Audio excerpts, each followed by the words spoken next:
Good day mga ka-agri, 58 days ng ating SL20 Super Hybrid Rice.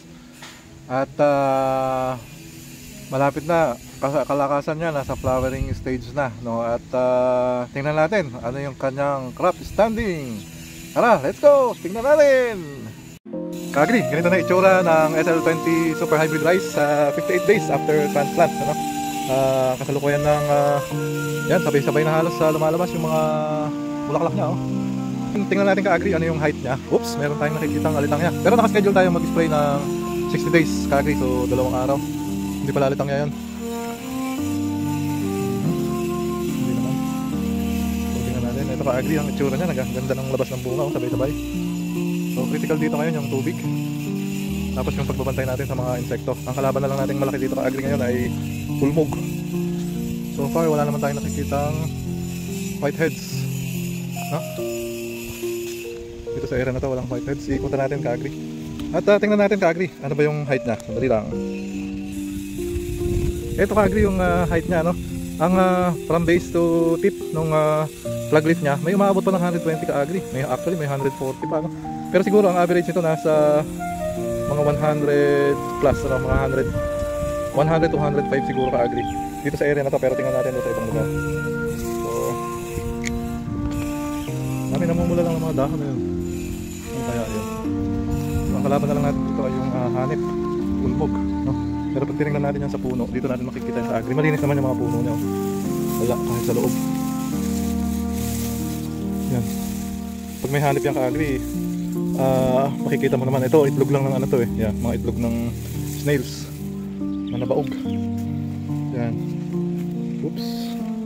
Yan, merong mga insekto. Pailan-ilan. Ayun, meron talagang alitang niya ka-agri. Konti-konti. So sasama na yan doon sa protocol natin sa 60 days. Ganito ang mangyayari dyan. Also iniibon, ano? Unang bunga. Iniibon. Yan. So tingnan natin yung iba ka-agri. Dito ka-agri, usually maliliit yung mga palay sa tabi ng kalsada, no? So makikita natin dito kung ano yung height niya. Kung nakikita mo, ito ay mga nasa 90 lang ka-agri. Pero may mga portion din na umaabot din ng 110. Pero dito sa mga maliliit, yan, may mga maliliit eh. Nasa 90 cm lang ka-agri. Ito yung mga naninilaw sa gilid, oh. Pero naglalabas na rin ng bunga. Ganito rin yung tsura na ka-agri.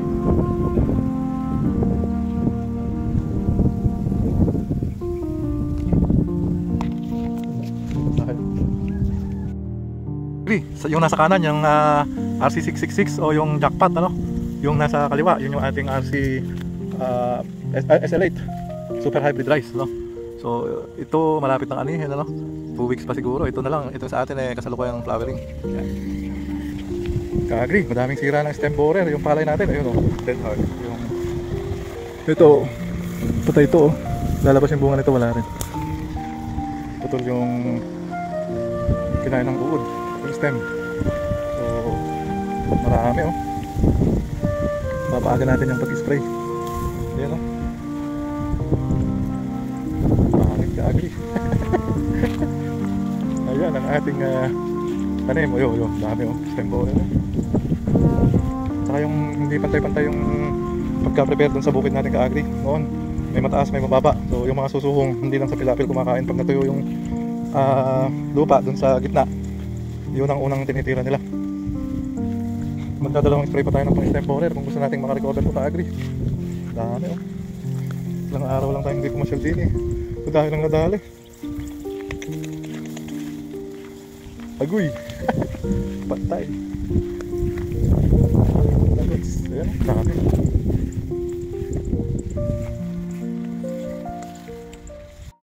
Good day mga ka-agri. Nandito ulit tayo sa ating bukirin at tingnan natin 68 days after transplant yung ating SL20 Hybrid Super Rice. Tingnan natin ka-agri. Let's go! Ka-agri, 68 days after transplant. Ito na yung ating SL20 Super Hybrid Rice. No? Yan yung katangkad ka-agri. Tingnan natin yung ano. Tingnan natin yung height niya, ka-agri. Ayun, 120 ka-agri, oh. 120 centimeters, almost 4 feet. Dito sa area na to. Ito yung pinanggalingan ng tandaan. Ayan, 120 centimeters. Nakuha natin yung target height ka-agri. So, dito sa part na to, height achieved. Ayan, ganda ka-agri ng bunga niya. Ayan, nakayuko na. Siguro mga 1 month na lang ito na aanin na natin ka-agri. Ang awa ang Diyos. Makapal naman yung bunga ka-agri. Ayan. May mga nauna na nakayuko na. May mga maliliit na kasalukuyang yung lumalabas. No? Ito, gaya ni Rick. Ito yung kasalukuyang lumalabas. Meron din tayong mga whiteheads agri. Ayun o, may ayun. So yun yung hindi natin nadali kaagad yung mga aksit, yung parang puti. Ayan, tinamaan natin agri. Ayun o, ayun o. Yung parang puti dati na spray natin. Actually nag 3 weeks tayo na sunod-sunod na nag-spray. Pero meron pa rin ka-agri yung tinamaan. So kung ganito rito, halos ganyan din lahat ka-agri. Ayan o, pero ang kapal nang nilabas ng bunga. Ayan. Maganda rin ka-agri yung inilabas na bunga ng ating SL20. So ito na yun, lilintugin na lang natin yung bunga.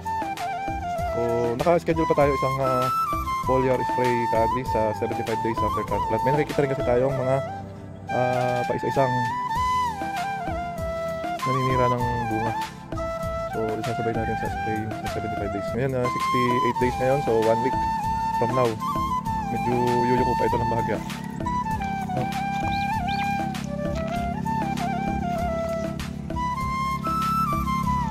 Ka-agri.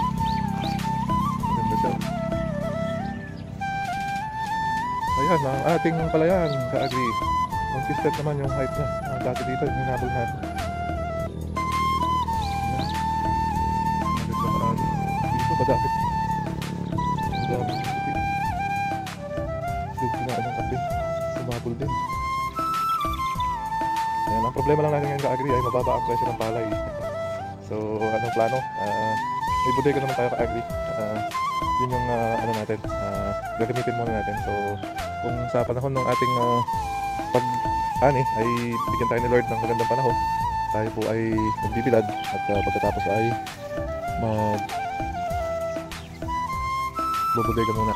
May problema tayo, kaya Eric Agri. Marami tayong nakikita na nito. Ito. Titingnan natin. Oops. Ito yung tinamaan ng ano. Ito ilan ano. Tingnan natin. Mapapayaan na dyan magsimula ang ating ang kalaban na lang dito ka-agri ay yung ulmog.